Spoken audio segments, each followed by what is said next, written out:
Yann, Oui, Flo. pardon, je te demande juste un petit instant. Vas-y, vas-y. Vous allez m'excuser, j'ai pas envie de couler une larme. Yann, tu es quelqu'un que Tata Lolo apprécie. Moi, je n'ai pas envie que vous l'entraîniez dans les clashs. Elle a vécu des moments très difficiles. Moi, j'étais souvent en ligne avec elle quand elle était hospitalisée, quand on lui faisait les soins.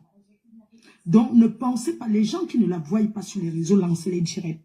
Vous connaissez ce que c'est que la santé de quelqu'un? Même la santé mentale d'un être humain. Je lui ai parlé de ne plus aller dans les lives, mais j'ai compris que c'était comme une guérison pour elle. Arrêtez un peu de vouloir faire le forcing, de vouloir la comparer à moi. Il n'y a pas de comparaison à faire entre elle et moi. Pour cette personne qui est encore dans la tête à vouloir me comparer à Tata Lolo, moi je vous dis, retirez cette idée dans vos têtes. Merci. Il n'y a pas de comparaison à faire entre elle et moi. Les gens ont essayé de faire pendant des années. Depuis combien d'années nous sommes sur les réseaux? Les gens ont toujours voulu nous cogner les têtes. Si Lolo veut la visibilité, elle et moi, on peut organiser pour faire la visibilité. Même 30 000 vues. Mais il ne s'agit pas de ça. Il s'agit de la santé de quelqu'un. Quand Lolo parle souvent, quand il parle, vous ne voyez pas qu'elle oublie un peu. Vous voyez que parfois elle est perdue. Vous voulez quoi à la fin? Qu'est-ce que vous lui voulez?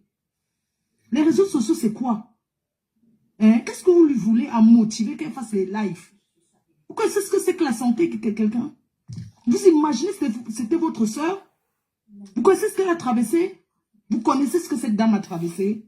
Pourquoi vous voulez la faire le forcing à être sur les réseaux? Elle n'est pas obligée de venir dans vos réseaux sociaux. Elle n'est pas obligée de venir vous donner la visibilité. On n'est pas obligé de tout raconter sur les réseaux sociaux. C'est une personne qui sort d'une longue maladie.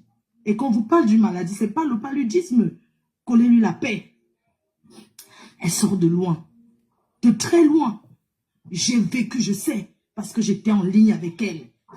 Quand les médecins entraient, elle était interdite du téléphone. Cette dame qui est avec vous aujourd'hui a été interdite des réseaux sociaux.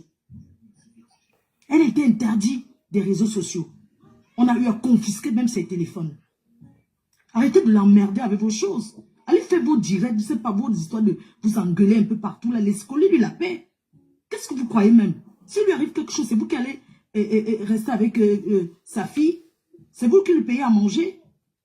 Je préfère qu'elle garde son poids, qu'elle soit comme elle est là, que d'être vulnérable, que d'être malade. Je ne sais même pas quoi vous dire. Est-ce qu'elle est obligée de lancer les directs? Pourquoi vous ne voulez pas comprendre, putain? Pourquoi vous ne voulez pas comprendre? Putain de bordel. Vous ne connaissez pas d'où elle sort, cette dame? Elle est obligée d'être... Si elle va dans les panels, avant je disais non. Mais